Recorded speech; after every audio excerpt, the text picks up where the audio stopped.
Hello, सलाम, नमस्कार, सत श्री अकाल। स्वागत है आपका हमारे चैनल डर का अड्डा 2.0 में। कैसे एक जेठानी अपनी देवरानी की खूबसूरती और पैसे से जलकर उसके ऊपर काला जादू करवाती है, आज की कहानी में आज आप देखेंगे।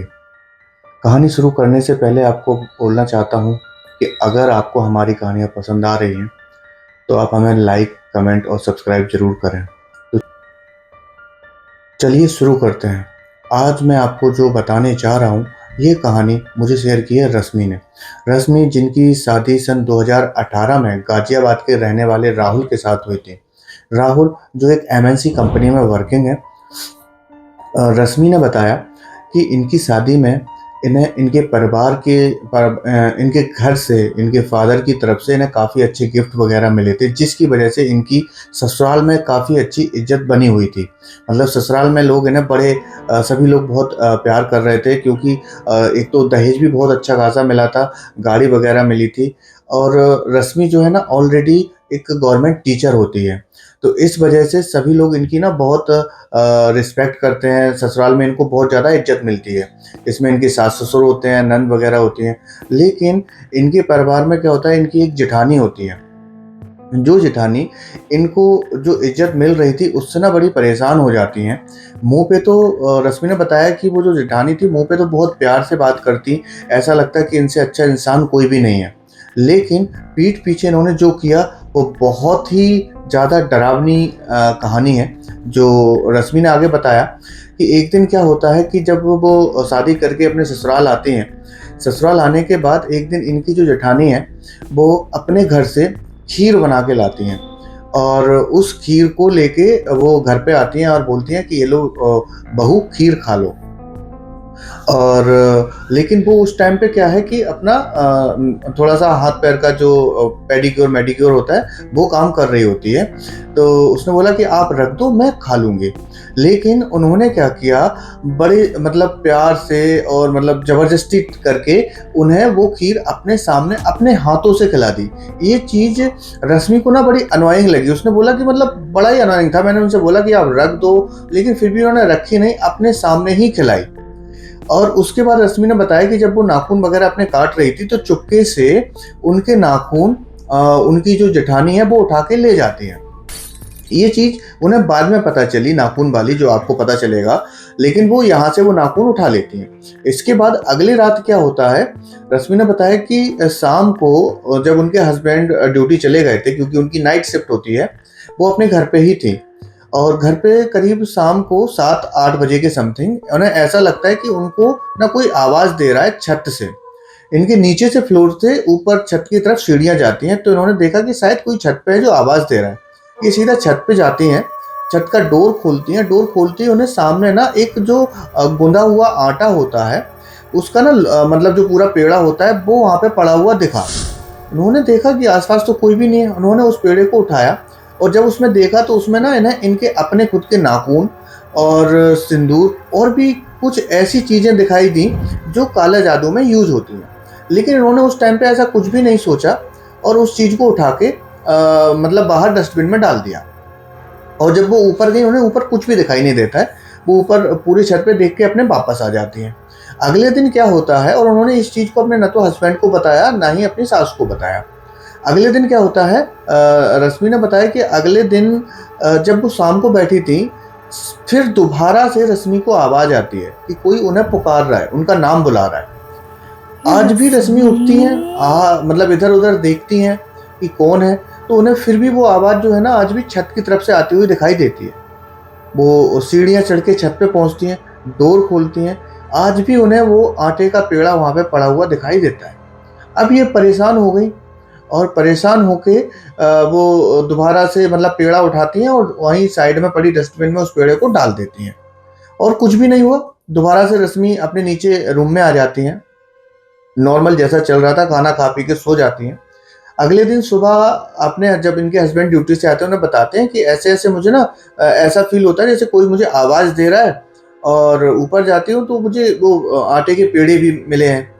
तो हस्बैंड इन चीज़ों को इग्नोर कर देता है, कुछ नहीं, तुम्हारा वहम होगा और शायद ऐसी किसी ने मतलब चिड़िया वगैरह के लिए आटा वगैरह डाला होगा, तो वो अपनी छत पे आ गया होगा। और इस बात को उनके हस्बैंड और वो खुद भी रश्मि आई गई कर देते हैं, इग्नोर कर देते हैं। अगले दिन क्या होता है, दोबारा से तीसरे दिन, रेगुलर तीसरे दिन शाम को रश्मि को दोबारा उसके नाम की आवाज सुनाई देती है। उसके मन में थोड़ा वहम तो था, थोड़ा सा, जब आज फिर आवाज वो सुनाई दे रही थी तो मन में थोड़ा डर तो था, लेकिन फिर आज भी वो वहां ऊपर चली जाती है।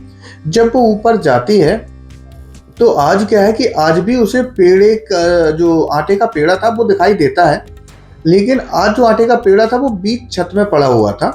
वो आगे जाती है, पूरी छत में देखती है, और वो पेड़े को उठा के जैसे ही वापस पलटती है, देखती है कि उसके सामने एक काला साया आ जाता है। और बस जैसे ही उसने वो काले साये को देखा, उसकी चीख निकल जाती है और वो चीख के वहीं पे बेहोश होकर गिर जाती है। जब उसकी चीख निकलती है तो उसके जो नीचे सास ससुर थे, मम्मी पापा, वो आ जाते हैं ऊपर, और ऊपर आके उसको, मतलब उसके ऊपर पानी वगैरह डालते हैं, उसे होश में लाते हैं। और जब उसे होश में लाते हैं तो उससे पूछते हैं कि क्या हुआ, तुम क्यों चीखी? तो उसने बताया कि मैं ऐसे ऊपर आई थी और उसके बाद मुझे कुछ भी याद नहीं है। मतलब उसे आवाज़ आई, आवाज़ के बाद का वो कैसे ऊपर पहुंची और क्या हुआ उसके साथ, उसे कुछ भी याद ही नहीं होता है। तो इसके बाद में वो नीचे आ जाते हैं अपने रूम में। जब वो नीचे रूम में आती है और उसके जो हस्बैंड है वो ऑलरेडी ड्यूटी जा चुके थे, रश्मि ने बताया कि अगले रोज जो राहुल है, राहुल की ना वीक ऑफ था, सैटरडे संडे वीक ऑफ होता है, और ये लोग रात में अपने घर में सो रहे थे खाना खा पी के, और तभी राहुल रात को जागता है। रात को जाग के क्या देखता है कि जो रश्मि है, रश्मि अपने आप को अपने हाथों से नोच रही है, और साथ साथ में कभी रो रही है, कभी किसी दूसरी आवाज में आवाजें निकाल रही है, गुर्रा रही है। और जब वो आवाज में बोल रही है, समझ नहीं आ रहा है कि वो क्या बोल रही है, अजीब कुछ बोल रही है। ये चीज देख के राहुल बहुत ज्यादा डर जाता है, और जब वो रश्मि के पास, पहले तो रश्मि को आवाज देता है लेकिन रश्मि कुछ भी जवाब नहीं देती, रश्मि के पास जाता है तो रश्मि क्या करती है कि उसे धक्का मार देती है और वो सीधा बेड से नीचे गिरता है। वो बहुत ज़्यादा डरता है और डरते सीधा अपने नीचे मम्मी पापा के पास जाता है और उन्हें बताता है कि रश्मि को कुछ हो गया है, मतलब कुछ भूत भूत आ गया है। तो ये चीज़ देख के कि उनकी मम्मी और पापा सीधा ऊपर आते हैं। ऊपर आके देखते हैं कि रश्मि अभी भी उसी पोजीशन में बैठी हुई थी, बेड के ऊपर उकड़ू करके बैठी हुई थी, और मतलब उसके सारे बाल जो थे उसके चेहरे पे पड़े थे, और हाथों से मतलब खून निकल रहा था, क्योंकि उसने अपने आप को अपने हाथों से ही इतना ज़्यादा इंजर्ड कर लिया था कि उनमें से घाव से खून आ रहा था। और ये चीज़ देख के सारे लोग परेशान हो गए। तो उसके बाद क्या होता है कि रश्मि की जो सास थी उनके पास में ही एक मौलवी साहब रहते थे। उन्होंने उनको फ़ोन किया रात में ही कि मौलवी साहब ऐसा ऐसा हो गया है, आप आ जाओ। तो मौलवी साहब थोड़ी बहुत देर में आते हैं और मौलवी साहब कुछ झाड़ फूँक करते हैं। झाड़ फूँक करने के बाद जो रश्मि है वो नॉर्मल हो जाती है, मतलब नॉर्मल होके वो बेड पे लेट जाती है। इसके बाद सभी लोग बहुत ज़्यादा परेशान थे कि ये हुआ क्यों, ये कैसे हो रहा है, अभी तो नई बहू है। उन्हें समझ नहीं आ रहा था कि ये सारी चीज़ें क्यों हो रही हैं। अगले दिन सुबह में घर वाले बहुत चिंतित थे। मौलवी साहब वहाँ पे चीज़ें नॉर्मल करने के बाद अपने घर चले जाते हैं और उनसे बोलते हैं कल दिन में मैं आऊँगा और उसके बाद चीज़ों को देखूँगा। अभी उन्होंने नॉर्मल झाड़ फूँक करके उसे नॉर्मल कर दिया था। दूसरे दिन में मौलवी साहब आते हैं। सभी लोगों की भीड़ लगी हुई थी, जो भी इनके परिवार में लोग थे, मतलब इनके सास ससुर और जो भी देवर देवरानी जेठ जेठानी सभी लोग थे। अब मौलवी साहब आए। मौलवी साहब ने सारी चीज़ों को देखा परखा और शायद वो सारी चीज़ों को समझ गए। तो उन्होंने बताया कि इसके ऊपर ना एक बसीकरण का काला जादू किया गया है, बसीकरण के लिए। लेकिन कोई भी ये चीज़ मानने को तैयार नहीं था। तो उन्होंने बताया कि ये जो वशीकरण किया गया है, ये वशीकरण आपके परिवार में से ही किसी ने किया है, और हम एक काम करते हैं, आपको एक ये पानी देते हैं पढ़ के, आप अपने परिवार में सभी लोगों को पिला दो, और जो जिसने भी ये किया हुआ है उसको अभी के अभी आप सबके सामने ही पलटी वगैरह, उसकी तबीयत खराब हो जाएगी, पलटी वगैरह होने लग जाएंगी उसको। ये चीज सुन के जो जेठानी बैठी थी वो बिल्कुल डर गई।